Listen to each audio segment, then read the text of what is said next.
This is not going to be a fun video.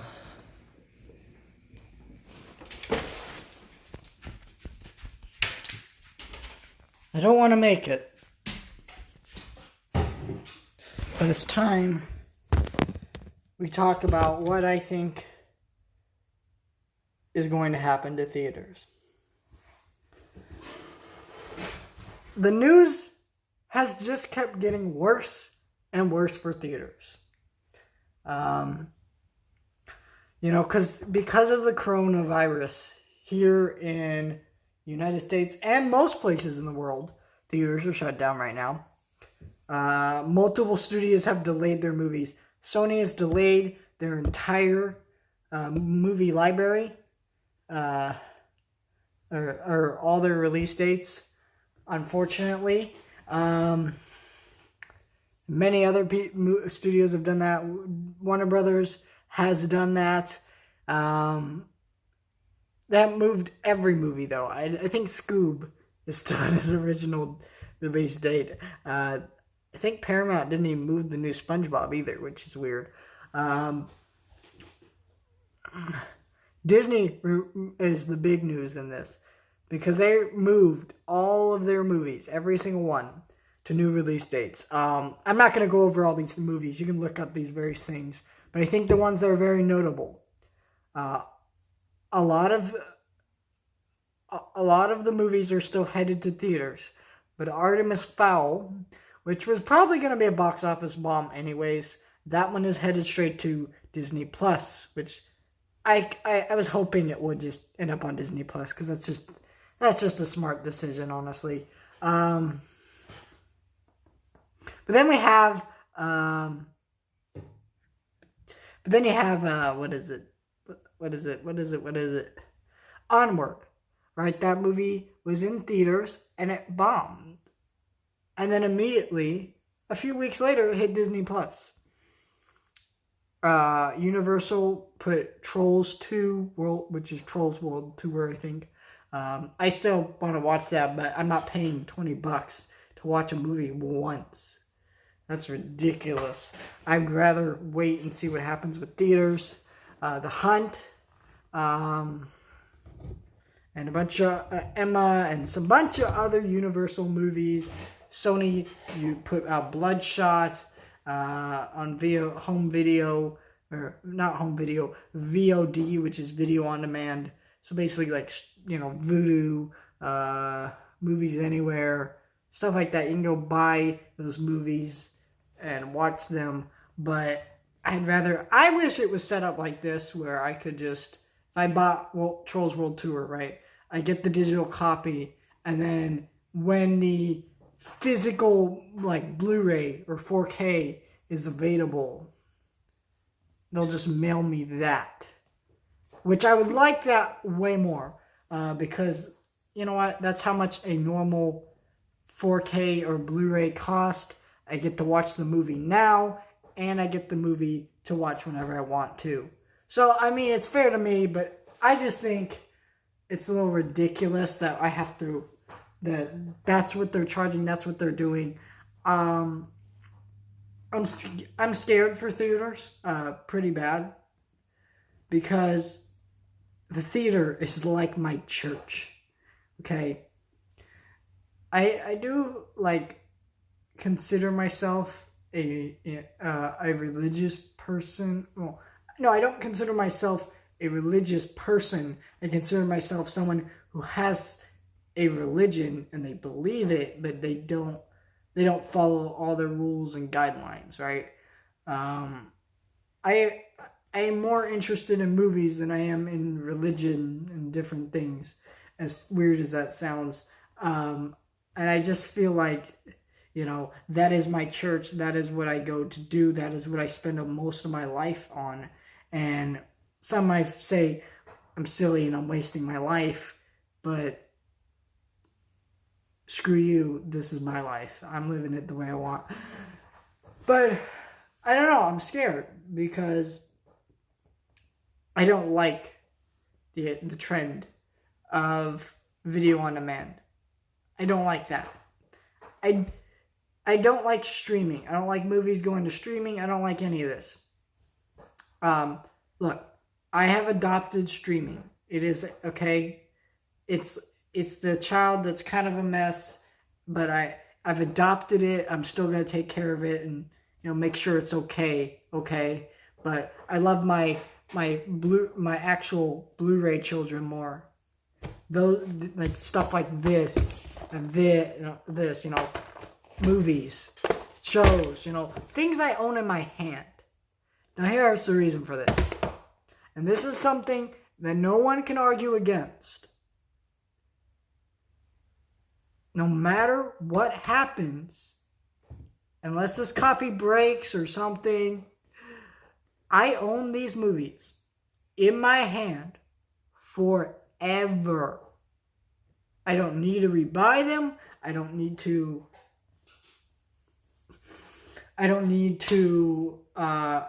do anything else but just watch the movie.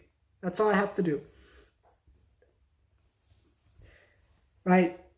I support Netflix, okay, because they have good shows on it. But my problem with Netflix is I don't have a lot of shows I want to watch on there, so I resort to other content on there, like The Office. Well, The Office is a show that's going to leave. So now what do? I could go pay for another streaming service, go get The Office, but let's say that streaming service fails and shuts down. Now The Office is wherever. Where am I going to watch The Office? Where am I going to do it? The point is, if I bought The Office, I could watch it whenever I want. I don't have to get another streaming service. Right? I adopt the idea of buying movies because I own the movie forever. I don't have to worry about where it's at. And the reason I support Disney Plus a little bit more than Netflix is they're a little bit better at this. Because they have content that's original, yes, but they also have content that, how do I put this? It's content that I can get somewhere else, but not in the quality that they're presenting it. Okay, Old Yeller, for example, that's a classic Disney movie. You could buy that on DVD. Well, I like things being on DVD, but I always prefer everything on Blu-ray. In fact, I don't buy new Blu-rays unless it's stuff like this, the Happy Days, right? This is a box set of seasons of the show. This show is probably never going to come to Blu-ray. This is just the first 6 seasons. They've never released the final seasons. So, what am I going to do if I want to,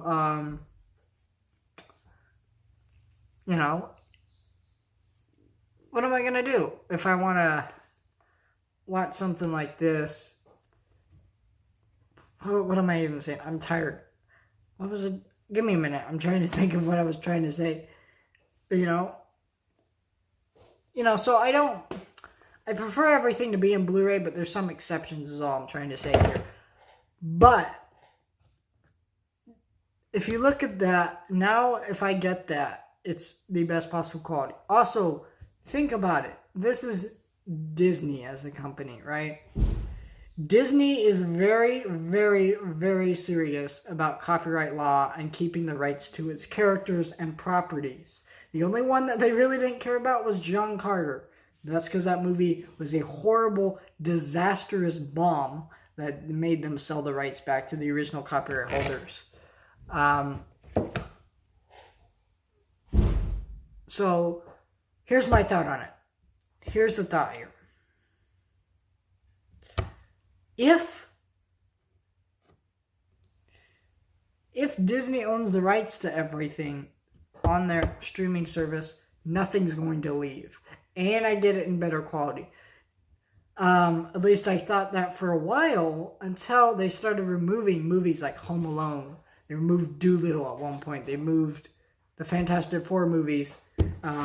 Which now I don't even have to worry about it because I go over here into this bag here. Movies that I have with me. I'm staying with my grandparents. I have these movies, right?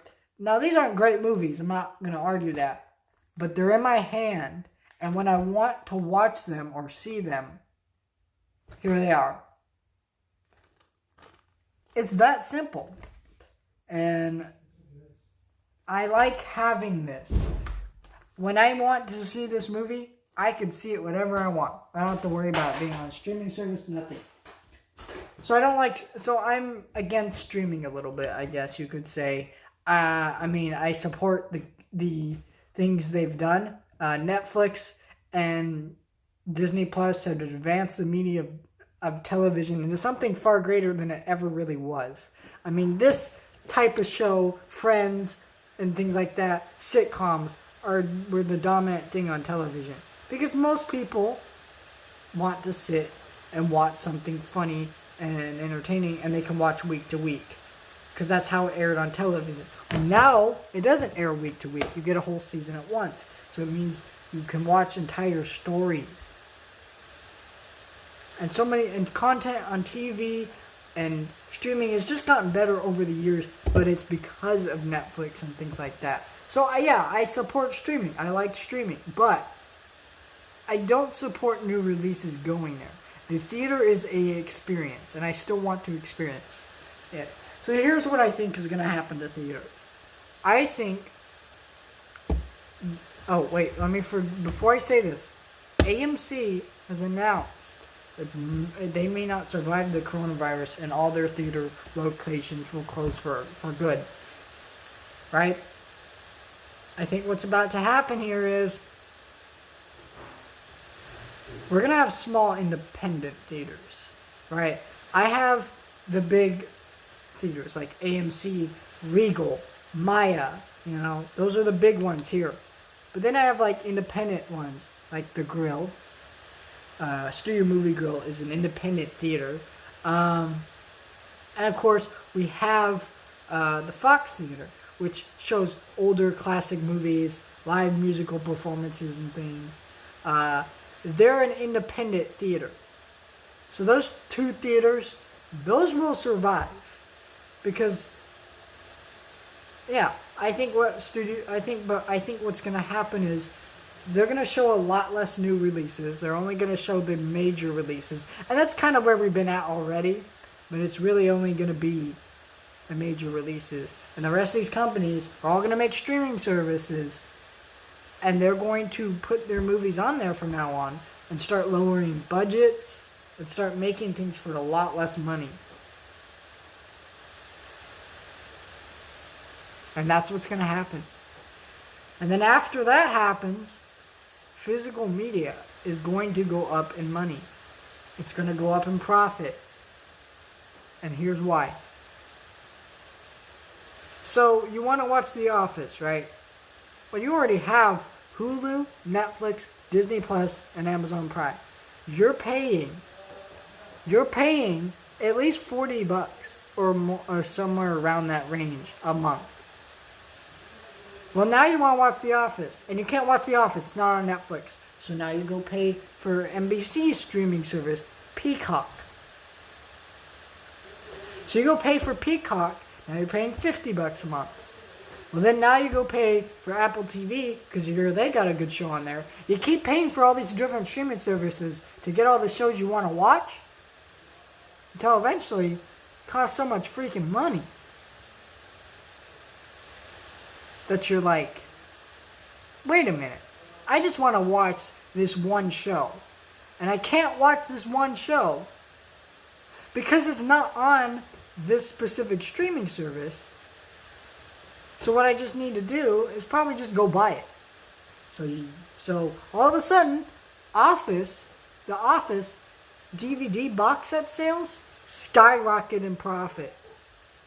Because you don't have to pay for everything. You just have to pay for what you want to watch. And that's where we're at. And I think new releases will become fewer, and it'll just be big blockbusters like Marvel, which is unfortunate because I hate the way movies have become nowadays. They're just blockbusters. They're just the big movies that everybody sees instead of just, I don't know, well-made, good movies. We don't have movies like that. You know, no, there aren't big movies like The Sixth Sense, right? The Sixth Sense is not a blockbuster. It's just a great freaking movie. And a lot of people saw it when it came out. Everybody was talking about it. But now it's like, okay, let me go see the new superhero movie. Okay, let me go see whatever, the latest Disney movie, the latest Disney live action remake. Well, let me go see this. It's not about quality. The highest grossing movie of the decade is Endgame. A movie with a lot of problems. And was a very manipulative movie. It made people cry just because it had a freaking baby. Iron Man had a daughter. Oh man, I cared about his death now.